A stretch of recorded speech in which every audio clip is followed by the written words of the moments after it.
எல்லா இடத்துலையும் அம்பாள் வந்து பார்த்தீங்கன்னா கையில் வந்து பார்த்தீங்கன்னா சங்கு சக்கரம் வச்சுருப்பாங்க. ஆனால் நம்ம பீடத்தில் மட்டும்தான் கத்தி காண்டியபம் என்னக்கூடிய 2 ஆயுதங்கள் வச்சுருப்பாங்க. இந்த கத்தி காண்டியபம் எதுக்கு அப்படின்னா மனக்கூர்மை குறிக்கிறதுக்காகவும் அதே மாதிரி நமக்கு வரக்கூடிய தடைகளை தடுப்பதற்காக அம்பாள் கத்தி காண்டியம் வச்சுருப்பாங்க.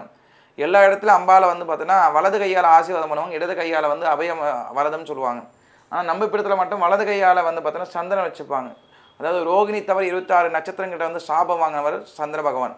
நம்முடைய கஷ்டங்களையும் சாபங்களை வாங்கக்கூடிய அளவில் அம்பாள் வந்து வலது கையில் சந்திரனும் இடது கையில் வந்து சூரியன் வச்சுருப்பாங்க. சூரியன் அப்படின்றது நம்முடைய கர்மாக்களையும் நம்முடைய பித்துகளுடைய தோஷங்களையும் நிவர்த்தி செய்யக்கூடிய சூரிய பகவான். நம்முடைய பித்துகளுடைய தோஷங்களையும் கர்மாக்களை நிவர்த்தி செய்யக்கூடிய அளவில் அம்பாள் வந்து வந்தோன்னா இங்கே இடது கையால் அதாவது சூரியனை வைத்துக்கொண்டு ஆசீர்வதிக்கக்கூடிய அமைப்பில் அம்பாள் வந்திருக்காங்க.